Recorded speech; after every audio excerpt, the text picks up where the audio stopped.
Hello, and welcome to a Dog Eat Dog episode of the Drywall Podcast. I'm your host, Nick Harmon. With us today, Stefan Genkens of Big Dog Drywall in the house, coming to us from Kelowna, British Columbia. Stefan is an enthusiastic entrepreneur whose content attracted attention from some of the bigger companies. We talk about family, his previous life in music, and how he hustled work early on. We said we're going to Kelowna. Oh, we found a place. We made it happen, and give our notice everywhere. And I started dispersing our things we didn't need and finding side jobs. So that's where it really started. It was like the need to make this move. So I was like, boom, boom, boom, did that. So then when we moved here, it's like, I'm not going working for anybody. I'm going to be doing whatever I can to. Wasn't it hard though, going to Kelowna and you don't really know anybody in Kelowna? Wasn't it hard, like hustling gigs in Kelowna? How'd you do it? So first of all, I found every outlet that they use, whether it was Kijiji, they have one called Castanet, even Facebook Marketplace. And I just posted, anybody need a hole replaced, fixed, anything. Okay, all right. And any additions done, whatever, on there. Every day I'm posting on different pages, all the buy and sell pages, whatever. Annoying people, but I would always get someone to bite, right? I love Stefan's enthusiastic energy and his hustle. He's a great guy, and I love his story. I know that you are going to as well. The month of August on the Drywall Podcast was brought to you by the Drywall Supply Yard in Montrose, Colorado. If you are interested in sponsoring a month of the Drywall Podcast, you can reach out to me directly at info@frescoharmony.com, and we will totally chat about it. The Drywall Podcast was also brought to you by Fresco Harmony, making walls better since 2004. New episodes of the Drywall Podcast can be listened to every Friday on your favorite platforms, such as Podbean, Apple Podcasts, Spotify, and YouTube. But for now, Stefan, the Big Dog, coming at you on the 62nd episode of the Drywall Podcast. Let's get into it. Okay, nice. Big Dog Drywall. Stefan, yes, I heard you say Stefan or Stefan Genkens. Genkens. Stefan Genkens. On the Drywall Podcast. Welcome. Thank you. It's an honor.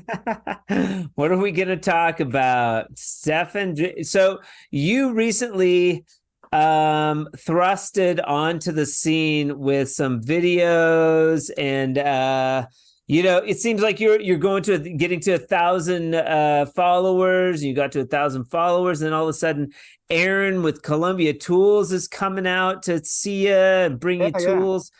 What the hell, dude? How do you get Aaron St. James of Columbia Tools to come to your shizzle for rizzle? How does that happen? What did he reach out to you? No. I definitely started reaching out to everybody first, because I give this, if I'm going to do it, I'm going all in. So I started reaching out to everybody. First Can-Am actually reached out to me first. They were the first ones to reach out to me, and then after that, Wolfgang even told me, he's like, have you talked to anybody else? So I started messaging everybody else too, because I was already kind of somewhat of a brand ambassador for Can-Am at the same time. So I started working with them, and then I started making videos for them, for Wolfgang and with tools and stuff like that. So I started getting a little bit more attention that way. How did you hook up with Can-Am? Did you reach out to those guys? He just started messaging me. So he messaged me. I'm pretty sure it went that way. I was tagging him or whatever, right? Okay. And he started messaging me, hey, started making conversations, get phone calls and stuff like that, and working with him. I don't want to get too ahead of ourselves. Were you using the semi-automatic tools prior to Wolfgang and you talking? So that's all I was using. I only had the tube applicators. That's how I've been taping for the last 15 years almost. Okay. All right. Just no box. No boxes. Boxes, yes. Boxes. Okay. I've always had boxes.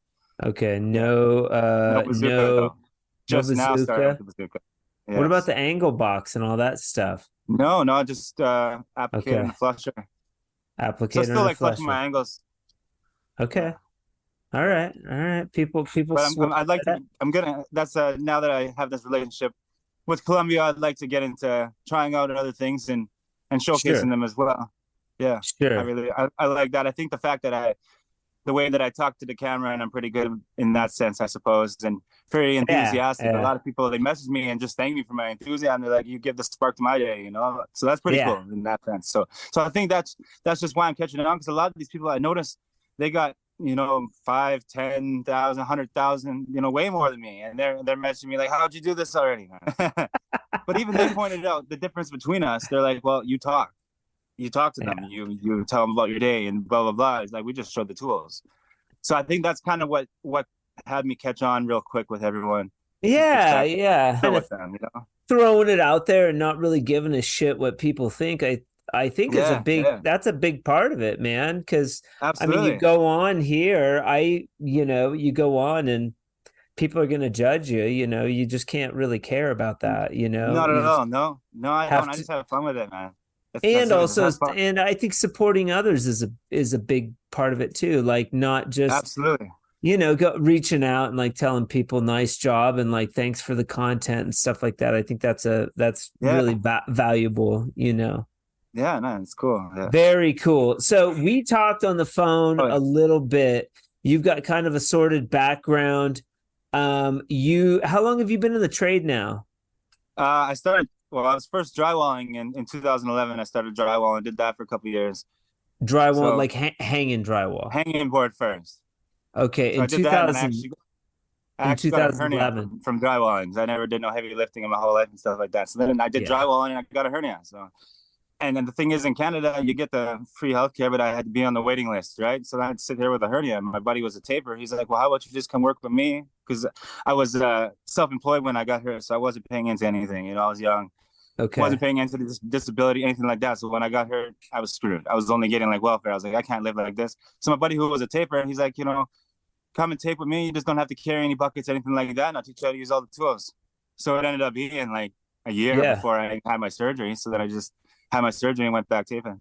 Stayed taping. Okay. Yeah. Yeah. Yeah. Hanging's tough, but we haven't had many hangers, mostly finishers on the Drywall podcast. Did you get a chance to check out any Drywall podcast episodes yet? After we started speaking, then I actually went and I was watching or listening to Wolfgang's last night. Okay. Yeah, his is good. Yeah, Wolfgang's is really it was great. interesting just because I wanted to hear, just because I already know him. I had those conversations with him, but it was nice to be able to sit down and all the parts that I missed and he missed telling me or whatever. So it was kind of cool in that sense. He's a cool dude. Absolutely. Yeah, for sure. Cool. So this is 2011. That's a while ago, dude. That's like 13 years ago. How old are you? No doubt. How old was I? How old are you now? How old am I? 34. Oh, you're young. So you were like 22, 21. 21 when I first started. Yeah. It was in June, in July. So I was just turning 22. All right. So let's go down the timeline a little bit. I thought you were like a derelict before you started getting into drywall. A derelict? What do you mean? Well, we talked about you doing some sorted things with your time prior to drywall, and maybe Absolutely. I never really worked my whole life. What I like to call a hustler. Like, how to hustle. Absolutely. And I feel like that I took from that, and that's where I got my extra hustle from, versus anyone else, and I always wanted more, because before I had quite a bit of money and whatever, if I wanted a vehicle or whatever, right? So coming from that, I couldn't just get by getting paid hourly and just making nothing. I came into this like, okay, well, if I'm going to do that, then I'm going to make as much money as I can out of it. That's where it started, So was there a conscious decision to be like clean money? Like, I want to like go make money, be above board, like, so to speak. I mean, so I was, even once I started drywalling, I moved away, and that's how I ended up moving to another city. And then I was like, I'm going to move here and start working, because my uncle actually moved me away from the, the street life or whatever. I was involved in gangs and all that. And then he moved me there. So then I kind of met the same people. So I was still kind of in and out of it for quite a while. And then when I met the woman that I'm with now, she already had a son. So then I was like, well, there's not going to be no funny business around. There's a kid in the house. And then boom, I said, okay, well, then I have to take this serious. So then we moved away from there and we moved here to Kelowna. And as soon as I moved here, I was like, okay, I'm not doing nothing but owning my own business. Okay, Kelowna. Colona. Yes. Yeah. It's a hot spot. And number one hotspot around the world, really. It's the nicest place in Canada. Is it? I mean, I haven't been everywhere to say that, but there might be some debate. I mean, there might be, absolutely, and I still might learn that myself. But I got to go to Salt Spring, man. That place was beautiful. Holy mackerel! I haven't been there. As you can see, though, like I'm sitting at the top of the mountain. I'm just outside, peace and quiet. It's nice. It looks gorgeous. Yeah. Right on the top of the mountain, I'm from Vancouver, Washington originally. Yeah. So I'm kind of up in, I'm familiar with the Northwest, like the big trees and all that stuff, Okay. Love it up there. A little bit of rain. I was like, I feel like in my soul, I was always like kind of a desert rat. So I was like, I'm going down south. I want to be in the heat. I want to be in the desert. Never look back, man. Love it down here. Yeah. Yeah, that's cool. No, I haven't been out there either, man. I haven't really been too many places in the States. Like even before if things really picked up here, my plan was going to try to pack us out there because I know I could talk my way into anything. So I was just going to call the drywall companies and get us over there. Because, give me a visa, whatever it took, And then things started picking up here. So with my company and started my company at pretty much like 10 years to the day in June 2021 when I started my Big Dawg Drywall. So. Wow, that's a long time. Yeah, like I said, but the problem was, like I said, I was half in, half out the whole time. So once I got with her, I was like, now I'm all the way in. So before I never took drywall serious, it was just a job, Okay. And then I learned to love it and made everything that I have sacrificed that I had to make in order to make it into something, Okay. Something big. And I have like big goals, and like I don't want to just stop there because you're not going to get rich off drywall, as I heard you guys mention a few times in that podcast with Wolfgang. So that you can have good money, but well, I think we talked about like richness and wealth. Absolutely, and actually, there was one quote that you said in there that I actually am gonna repeat many times, and it was actually you said how you measure success is once you're on the right path to your goals, then you are successful. You are success. And actually that made me think a lot because a lot of people look at me and they see me as success just because of the way I present myself online and everything. But then in reality, I'm still just grinding right to the bone, right? Yeah. But I present myself like I'm on the right path. So then that made sense how people could see that. Whereas you achieve success, but you're not quite there, but you are on that path. You know what I mean? So it made a lot of sense when you said that, and I really like that. It's gonna stick with me. Good. Yeah, it's sort of relative, that like people maybe think that, I'm doing Fresco Harmony, I do the podcast, and I got all this money, and and my life's a mess. My life's a mess. I mean, we all life's hard for everybody, man. Nobody has a free ride, and I think sometimes social media can make it like give you the illusion that everything's like, lollipops and butterflies. And the reality is we all struggle. We all work. I have to work at this thing, and I think people maybe are under the misconception that like things come to you. Yeah. You got to work. You got to hustle. You got to work all the time, like all the time. Yeah. Perseverance, no matter what. I mean, there's bumps along the road.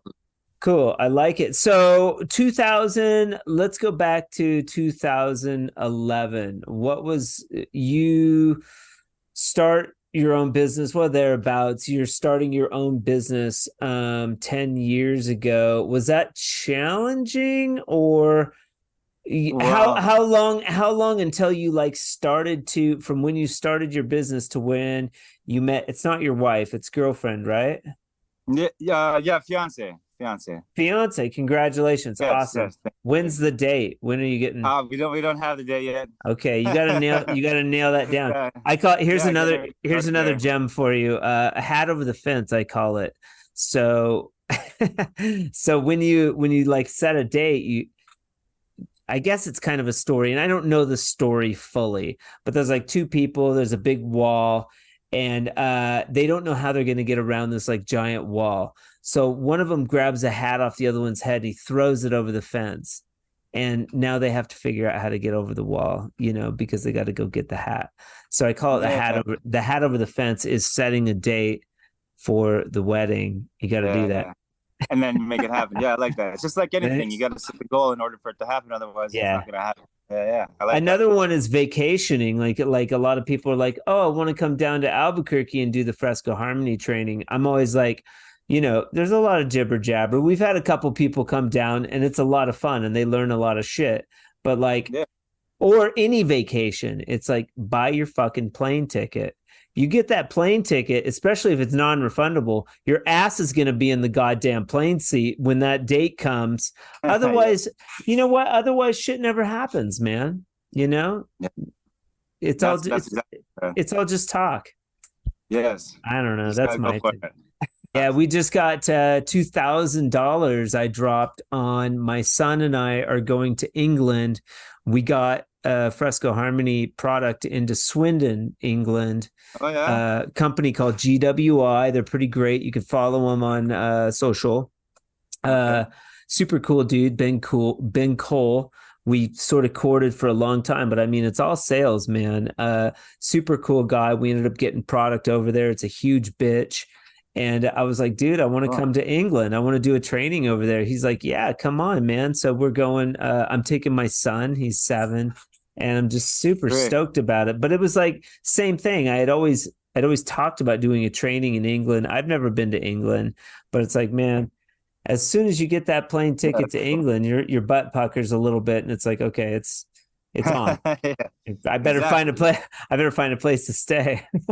Oh yeah. Very cool. But I want to get into like, I don't know, there was a time period. I'm always interested in like this jump off point. Like you talked about the success thing. Like there's sort of a jump off point when you're working for somebody else, you're kind of floundering to when you have your own gig and you're doing your own hustle. That's a challenging aspect, I think, for anybody that's running their own business.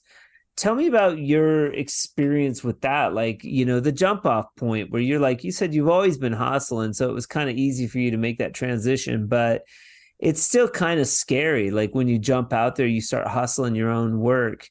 What was your experience around that? Well, I mean, originally, I just waited, I guess, until I felt like I was comfortable. Like I said, I was kind of half in, half out. So then it was like the last, we moved here in 2019. So it was only like 2018 when I met her and we just started. Okay. I started fading away from everything and taking it serious. So at that moment, then I started taking on every side job and finding little jobs that I can do because we set a goal. We said, okay, like right away when we met, we're moving to Kelowna. She's like, I've always wanted to live there. Let's go. So where were you living at the time? We were in Red Deer, Alberta. Okay, Alberta. All right. Yeah. So just like you said, once you buy that plane ticket, blah, blah, blah, right? You start putting in action. So we said, we're going to Kelowna. Boom. We found a place. We made it happen, and give our notice everywhere. And I started dispersing our things we didn't need and finding side jobs. So that's where it really started. It was like the need to like make this move. So I was like, boom, boom, boom, did that. So then when we moved here, it's like, I'm not going working for anybody. I'm going to be doing whatever I can to. Wasn't it hard though, going to Kelowna and you don't really know anybody in Kelowna? Wasn't it hard, like hustling gigs in Kelowna? How'd you do it? So first of all, I found every outlet that they use, whether it was Kijiji, they have one called Castanet, even Facebook Marketplace. And I just posted, anybody need a hole replaced, fixed, anything. Okay. All right. And any additions done, whatever, on there. Every day I'm posting on different pages, all the buy and sell pages, whatever, annoying people, but I would always get someone to bite, right? And then it would go from there. And then I would just get a little job here, a little job there, enough making buy, because I said I was doing my own thing. So I just kept doing that until rang enough bells. And then I started getting into with subcontracting. Then I did a little bit for some subcontractors. Then I went around. So that's when I started kind of annoying them because I was out for myself to begin with. So I was like, oh, okay, so as soon as that guy ran out of work, I'm calling every other company, and I was like, who's got more and who's going to pay me more? And so I was just really just out for the biggest dollar, and in order to achieve more, and so that I can build my company more. Now, because I knew there was more to it, you know. And yeah, but I mean, are you competitive with your prices though? When you're starting out like that, you're not charging top dollar. I would say you got to be you got to ride that line a little bit. Well, especially in a new place. So when I first moved here, I took whatever, like for the first year, I took once I started subcontracting, basically I worked some pretty low prices on some jobs, and I did that, and I did this, and whatever it took to kind of get out there and build my skill set as well once I was doing big houses, because it was quite the jump coming from there. I did a lot of commercial, and it's a lot of smaller houses and like townhouses and stuff like that in Red Deer, versus you come here and it's all custom homes, and it was a big jump. I had to, you know, step up my tool game and everything like that at the same time, right? So yeah, it's been a big adjustment. It's been a big adjustment all around, but I was just learning as I went, and I just called it my company and I made it happen. You know, it's like almost like you fake it till you make it, but I knew what I was doing, you know? Yeah, but yeah. So that's like what I say, how, you know, it looks like I had more success. At the same time, I'm already, you know, trying to be that bigger company when it's just me here riding the wheels. Yeah, I like it. So you're doing some larger projects. You don't have anybody working with you. It's just you. I have one guy working with me again. I did for the first 2 years of having my company. Okay. I had at least a couple guys working for me at all times. And then at least, you know, one solid one, you know, and then the other guy. But it all fell apart. Everyone, as soon as summer hit this year, and everyone started drinking. And I can't have that because I take on a lot. So I'd rather be able to count on someone, or if I can't, then I don't want them there, and because this gives me too much stress, right? So I end up taking on a lot by myself. Yeah, you got to be careful about getting too busy. Because I was on a steady incline, right? And then all of a sudden, there's nobody out here that wants work. People call me and they don't show up the first day. They've been bugging me for 2 weeks, and then I go, okay, come to work, and then they don't show up. It's real. That's the most hardest thing here. So I mean, I would be a hell of a lot bigger than I am now if I was able to find employees. Yeah, absolutely. That part's tough.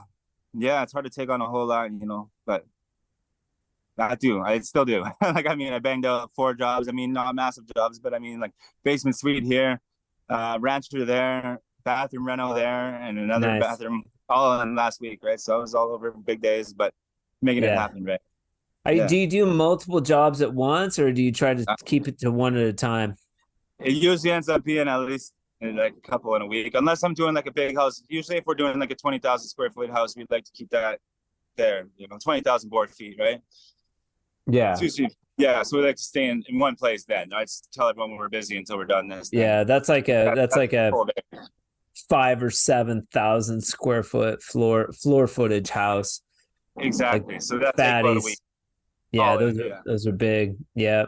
Yeah. I mean, also depending on the detail, I did one that not long ago in April that really threw me off, because we were banging out 20,000 square foot houses in a week, like I was saying. And then I hit this one with so much detail, vaulted ceilings everywhere, Jamex around every window and door, and ended up taking me almost 4 weeks. And I still had to keep paying everyone. So that's where you really feel the effects of having your company, when I can do it. And there was a couple at the same time that I tried to take on, and then I took on that one instead. I thought it was going to be the gold mine, but it ended up all the detail and stuff, but the crew wasn't quite there, so it ended up me basically doing everything, and that's when everyone was falling apart at the same time too, so it didn't help. Do you get in trouble with the GC when you're like because you're maybe going too slow, if it's just you? Well, it's not very often, no, because they know that they're going to cheat the quality. Like, people will call me, hey, you know, I got this 40,000 square foot house, but I need it done quality, so I'd rather you come here, and, you know, so. Okay. So at the same time, there's that. But I'm all the subcontractor guys, all the other drywall companies, like, I don't have any filler jobs. It's just whatever I can find for myself now. Like, I had a conversation with one of the 1 drywall contractors out here not too long ago, and he was telling me how it seems like my company is starting to be a competitor, or a potential of being his competitor one day. So that's why nobody is giving me any houses from them that they're getting, right? Even though they ensure quality, but they want to give it to the guys, in exact words, they want to give it to the guys that are going to be tapers for 20 years, not the guys that want to run their own company and live off of them, you know, and build it off of them. So I thought that was pretty interesting, but I already had that kind of feeling, because as I started going up, then they stopped talking to me less, or started talking to me less. Yeah. So it was very interesting seeing that. It is. There's in some the local scene, like you were saying before, you think it was more of a community, but it's more of a community like one person, you know, like all online like that, but not in your area. Like nobody really want to communicate with this guy, you know, as soon as it looks like he's doing something for himself. It's kind of funny. Which I still think, even on a local setting, that working together is more beneficial, especially for us drywallers. Absolutely. Like you could benefit from them, they could benefit from you, because there's going to be a time when they get busy where it's like they can throw you a bone just like you can throw them a bone. You guys could probably do better if you work together. That's my inclination. Yeah, I know that. But I am actually working with another contractor at the time, because slowed down for myself, and same thing, he lost a couple of his guys, so he's down to himself. So me and another contractor here, we're splitting houses. So that's what I'm actually doing this week. I just split a couple with him too. So he'll do the top, I'll do the bottom, or whatever. But this one we're gonna just bang it out together. He's pretty cool. So yeah. He does his own contracts as well. But I mean, we both ended up having no employees, so let's just bang out this one. And it's a very interesting house too, so I'm excited to do that. And it's fun working with somebody, right? It gets kind of lonely. Absolutely. Especially if somebody older too. It's funny. He's actually 60 years old, and he works just like me. You know what I mean? But he takes his evenings and weekends off, like religiously, for sure. Yeah. Nobody's just like, down the same path, everything, but he's still just grinding it out. He doesn't. He's old enough to know better, man. You get to a certain point, you're like, I'm not working Saturday and Sunday anymore. I mean, you still do it sometimes, but like, life's too short, man. Big goals, man. Do you have a daughter? Did I see that you had a daughter or no? Yes, I have a daughter, and I just had a son. He's congratulations. 6 weeks old, so, oh my gosh, freshie. Yeah, absolutely. Yeah, and then I got another son. He's 10 years old. He's 11 right away. Okay, and that's your fiance's son. That's her son. But yeah. Okay. How'd you two meet? Just through a friend. I actually seen her hanging out with a friend of mine on her social media, and said, "What are you guys doing?" Okay, so I was hanging out. Right. Yeah, I'll be right there. And then basically the rest is history. I fell in love with her right away. Beautiful. Yeah, you guys are getting married, and you've had a child together now. The 6-week-old. 2. Okay. The daughter. 3-year-old. 3. Just turned 3. She's 3. Yeah. Okay. So that's very cool. Yeah. Very hungry, gives me a lot of motivation for sure. I got a lot full house. And then absolutely. What is she doing? Well, she is a licensed hairdresser. So, but since we moved here, like the plan was to bang out some babies, kind of thing, right? So she just started waitressing and making, which made just as much money me at the time, and tips and stuff like that, right? Yeah. So we just stacked up when we first came here, and I mean, my goal is ultimately another side goal is to just get her own situation, whether it be in our house or her own shop or whatever, right? Because she's licensed and she likes to do extensions and all that stuff. So yeah. Cool. We got big goals, And it's great. And that's great, good man. to have that, right? We, both be as like-minded in that sense, whereas hungry for more. Like, from a place where we didn't have a lot, so it's really something that in the back of both of our minds to give our children everything they can get. Excellent. Everything we didn't have, right? And you're clean right now. You're like clean from like drugs and alcohol. And all that stuff? Well, I mean, just like you said, the hustler and came with it, was doing everything. And I mean, that was half of it. I was, you could say I was an addict too, because I was high half the time too, right? Right. So then same thing, met her. I mean, nothing became in the picture no more. There's kids around, so I stopped doing it and everything. And I don't even drink. I mean, I had a couple beers the other day. I mean, couple with Aaron, but I mean, like was the last time I got drunk was a wedding last summer. Not very often. Like I don't drink nothing. No, I smoke. Just smoke. That's it. Yeah. Okay. Very cool. Yeah. No, it is absolutely. It helped big time. The farther you got away from it and the drinking and the drugs, definitely helps your mind and your mindset. Huge. Everything. But we're all about that too, so every chance I get, we're out there walking in nature, whatever it is. It's all about positive things. If it's not building our company, then whatever we can do to build our body and our minds. So mind if I smoke on the podcast? Yeah. No, smoke up, dude. We had one dude take a piss. I'm sitting outside, so Dave with Drywall Magazine on Facebook. He took a leak during the podcast. We left it in, man. Oh yeah? I don't give a shit. But I think that's part of, I don't know, I say whatever you want. Okay. So I mean, I want it to be a good interview. I'm thinking questions. Everybody has a story. Everybody's got their story. So there's a lot more to my story still. Like, I mean, this is where I saw how it became when this conversation even came about, when I was talking to Aaron, basically just, telling him my story. So I told him, came hustling. Then from then, with hustling, so it was always music. And I was high school, I was kind of in a rock band and stuff. This is where the entertaining comes in.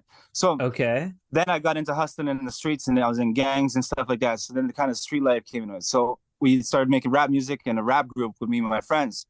And we were, one of my big bros, he was a big guy, right? So his nickname was the Big Dawg. He's, what's up, Big Dawg? Everyone called him that.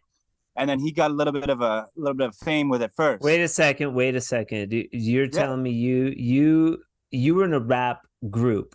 Yeah. We're the Big Dogs, man. Yeah. Okay. So that was in Saskatoon. Big Dawg rap group out of Alberta.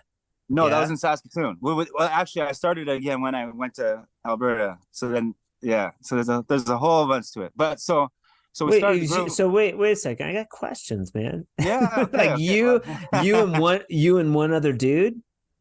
At the time, no, there was 4 or 5 of us that started the group. Okay. But, yeah. What'd you have? Run through who played what? Who played what? Like, what were our names? No. No. Nobody played. We were all rappers. Who was on any turntables though? I mean, Beastie Boys are rappers, but those dudes play instruments. No, but you guys were all on the mic. All on the mic. We all rappers, yeah. Okay. Cool. And it was Big Dawg. Yeah. So Big Dogs, yeah. But at the same time, so just like how I didn't take Drywall serious at the first, we never took it. It was just having fun with it, right?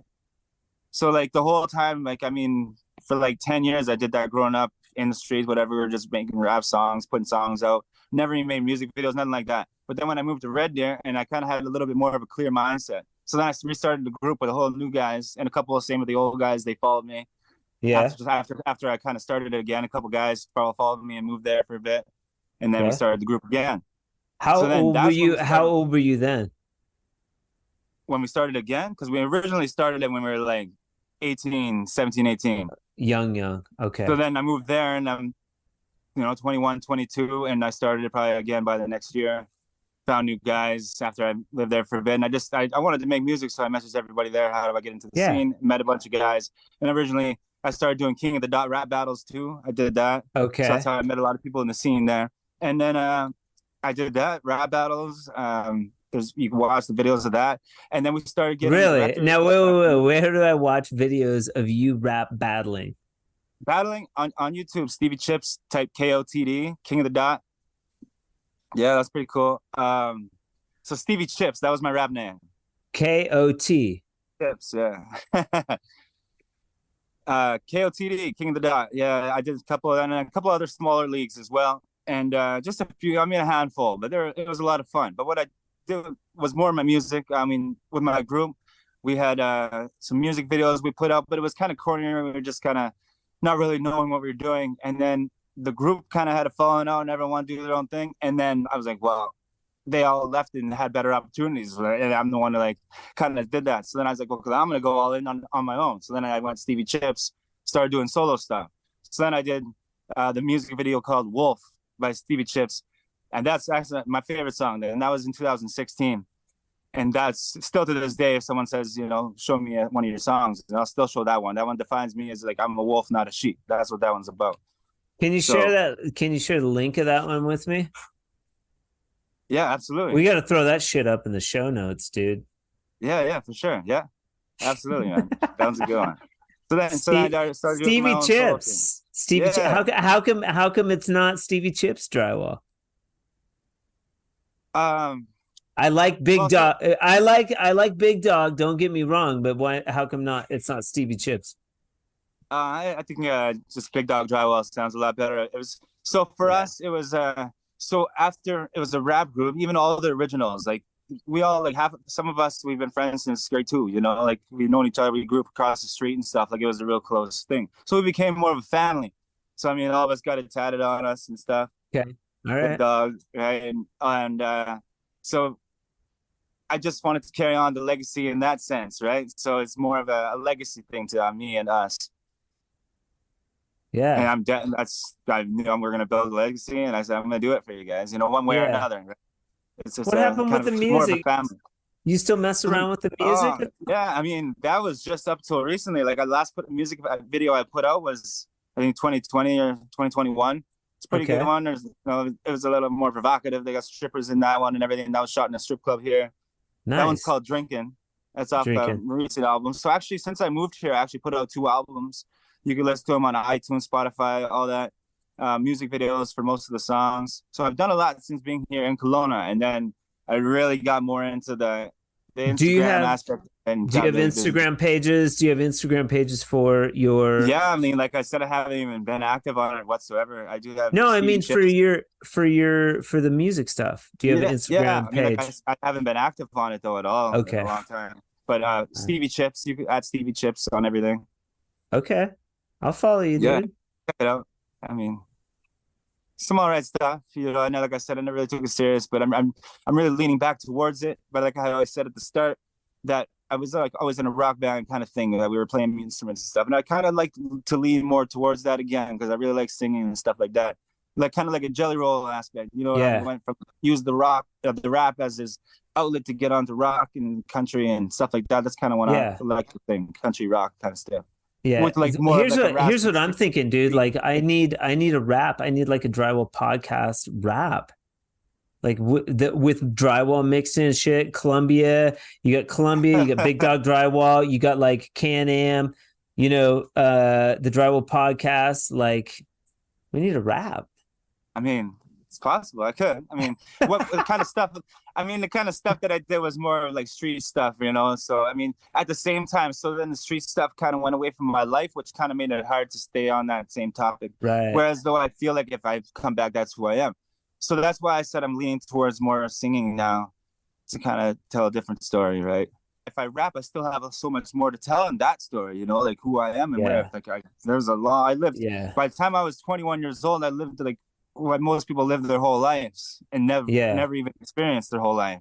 Yeah. We did a lot like growing up. Like it was, I grew up by the time I moved out at 16, I'm in the streets. And then I was not like a street person, you know what I mean? Like a homeless person. Like it was like we were going out to get money or whatever it may be, right? Yeah. But life was just a big party at the same time, but young and dumb. Of course. But never took anything too serious, right? Yeah, it's interesting. You sort of, let's say, turn your life around, but like 1000%.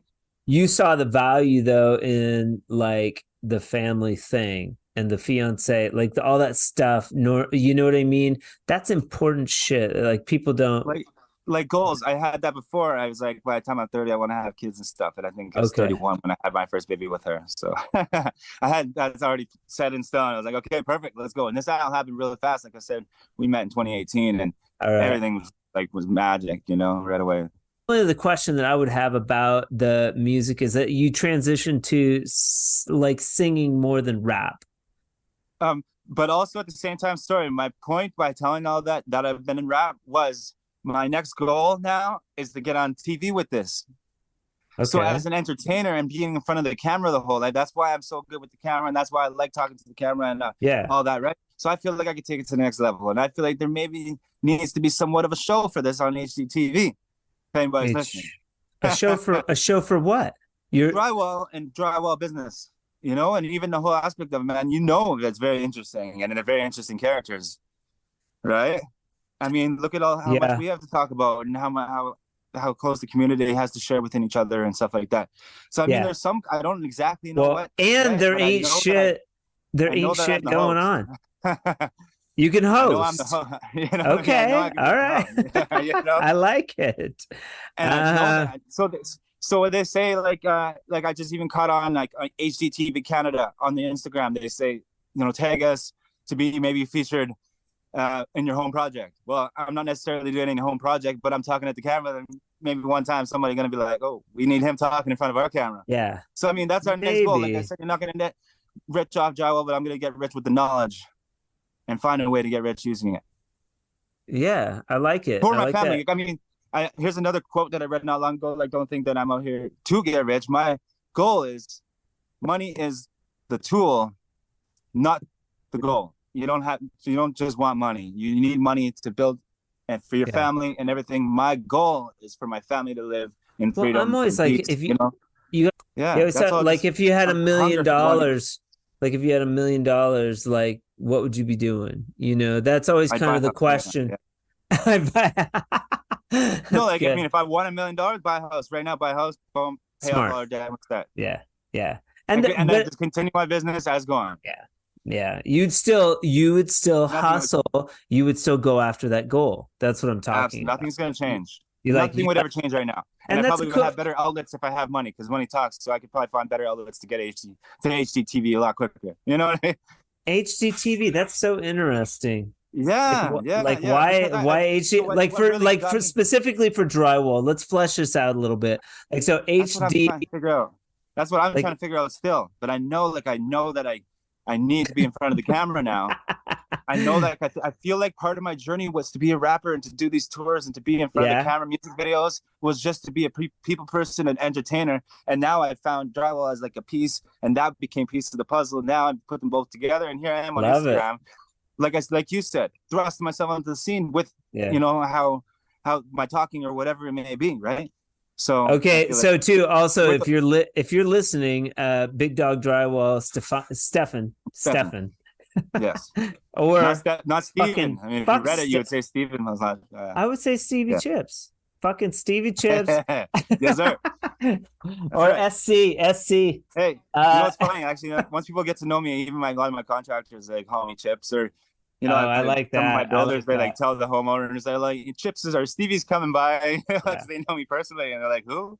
I come in. So we were talking a little bit, and Stefan was like telling me that I need to, and you had a great idea. I need to put all of the videos up onto YouTube, not just absolutely, because I was like, I know personally, I would rather watch the video. I was looking for the full videos of all your podcasts. I'm like, oh, where can I watch it? Because I would like to see the person, everything. I like to be, experience being, part of the interview itself.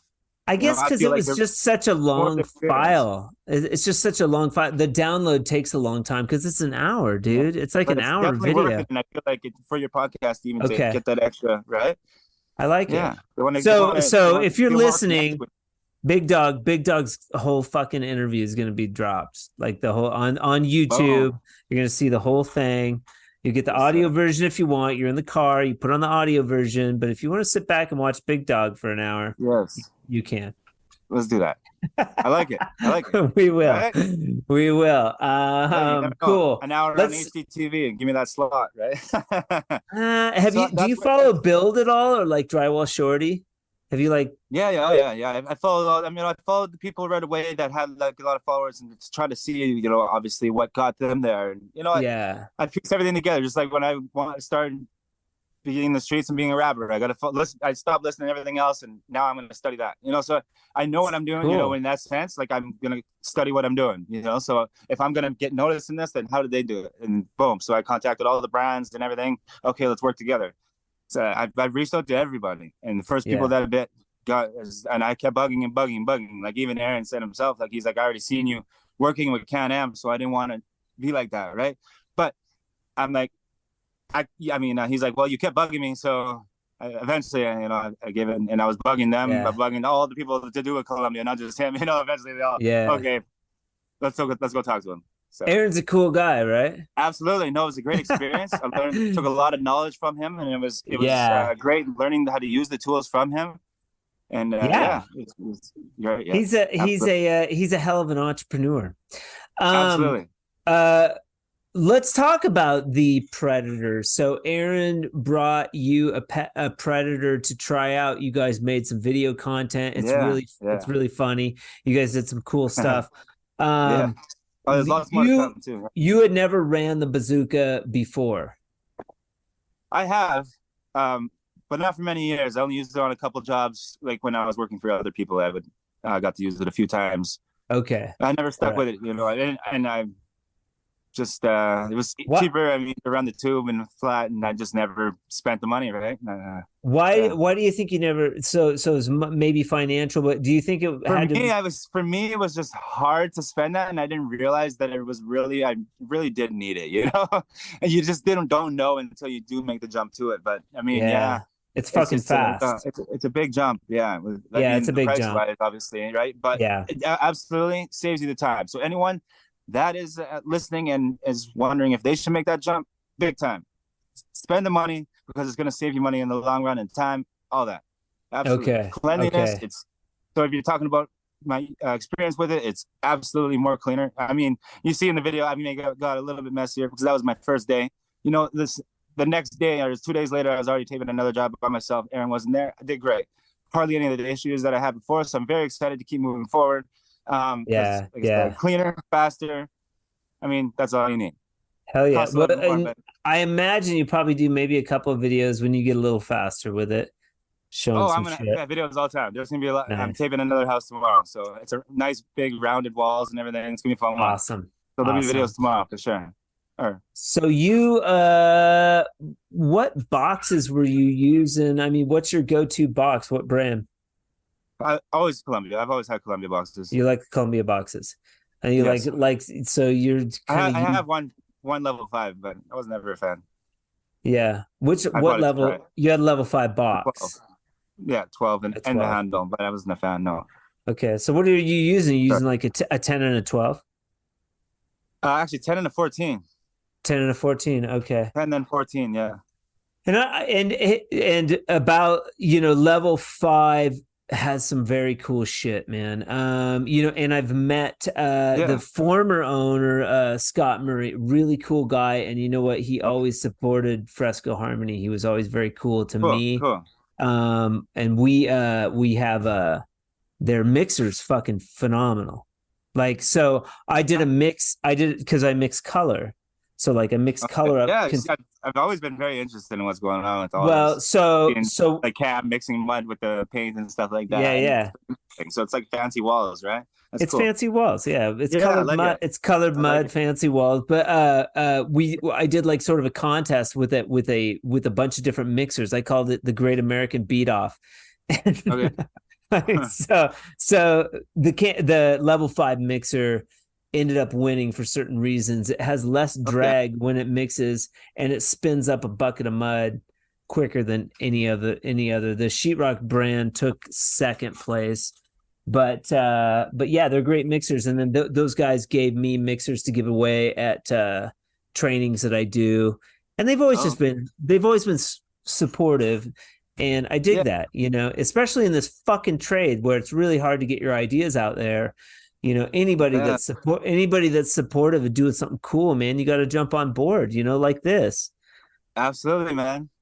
Yeah. I'm all for it. And I'm all for the community. Like, I was talking how other contractors were saying how they felt before. And I'm not like that at all. Like, I enjoy to work with anybody and anybody and how we could build together or whatever, right? Just hell yeah.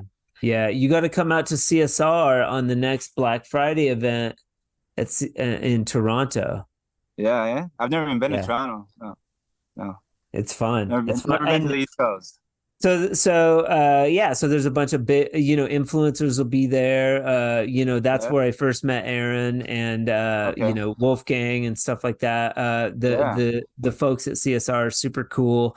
They give out swag buckets for people like you that come on the Drywall podcast. You're going to get like a cool swag bucket with some new stuff, 3-way tech dry tool. Like Corey's super cool with the tech dry tool. Like that guy's cool. I did a little bit with him. A couple videos for his knife there. It was pretty cool. He's a cool dude. But very cool. One thing I ask all the interviewees is pearl of wisdom, man. What is your pearl of wisdom? You've given lots of good pearls of wisdom, but specifically to the drywall community, if you could bestow a bit of wisdom, what would it be? This is what I actually just started teaching my guy that started working with me again, because I really I've really taken this one in and realized this one as of late. And this what you need to do if you want to succeed with it is care, no matter what it is. And I even tell them it doesn't matter if you're at the beginning stage or at the end stage. It's just care about it and make it a passion, because otherwise it's just a job to you and it's not going to be fun. And a lot of drywall stuff. Well, drywall is going to suck if you don't, you know what I mean? You got to care about what you do. Yeah, anything. So that's the number one thing, and that's the number one thing that your quality, cleanliness, all will come with that, because you care about your job.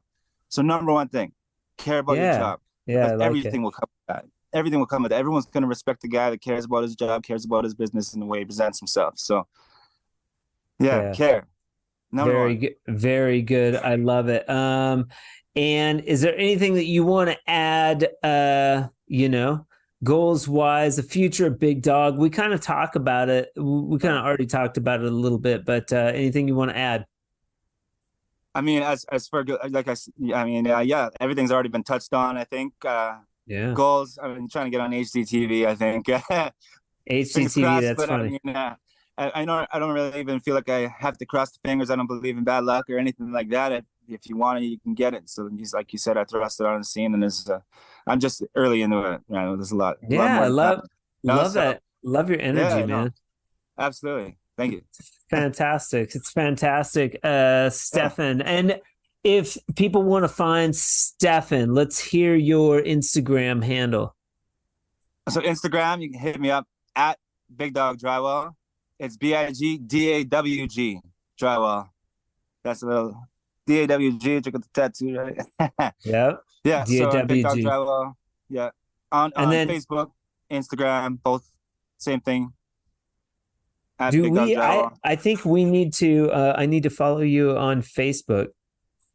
Yeah. I had a Drywall Podcast page, but my personal page at the first of the year got vaporized in 2023. Like somebody hacked it, and then they just deleted 12 years worth of stuff. Gone. Yeah. Well, I actually did that to myself. It's funny you said that. I actually did that to myself when things started getting bigger, and I started catching on online. I'm like, ain't nobody gonna look back at the old street Stevie Chips and find anything, And so you hacked yourself. So I basically hacked myself just so that I started fresh as a good businessman. I mean, my story's on my skin now. That's smart. If you want to go back and listen. Right? I was all pissed off, but then I was like, oh man, I couldn't have done that if I fucking tried. Like everything is gone. And I was like, now my new profile is just like Nick Harmon, no information about family, nothing. I own Fresco Harmony. That's it. So very cool. Good fun fact, fun tip. And YouTube, what's your YouTube handle? For my music? Yeah. Like, I don't have a YouTube for the drywall or anything yet. Okay. But I mean, if you want to check out my music, it's at Stevie Chips. Just search up Stevie Chips, right? The one and only. STEVIE. CHIPZ. CHIPZ. Z. All right. Cool. You know that I write. Write and play music. No way. Yeah. You can write to what kind of songs? Like country rock? No, I'm kind of like a Black Keys, like White Stripes kind of guy. I like the blues, White Stripes is cool. I like that. I have an old Silvertone and 2 electric guitars. I've got two acoustic guitars and a mandolin and a ukulele. We might have to have a session one day. See what we can do. That's what I'm saying. Well, I think like the Drywall Podcast, what would be really badass for our intro is a small like 30-second, maybe even a minute, like rap about the drywall industry, fucking whatever you want to rap about, but like that'd be badass. At the same time, that's why I kind of fell off of it, because I mean I didn't know really what to say anymore, because I was always rapping about street I'm telling you, dude. I'm telling you, I'm giving you an assignment. Never really rapped about like normal life. It's just gang life and something to consider, dude. We've got time. Yeah, no, absolutely. I will see if I can kind of throw down a track and send it to me, man. I maybe could. I mean, I got the home studio sitting here. Maybe that gives me something to do. Like a minute, like just a little jingle with maybe a loop, I don't know. Yeah.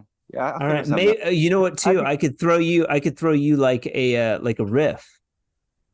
Yeah. Yeah. And then you could put something over the top of maybe like a couple a riff. lines that you had in mind, and I'll put it all together.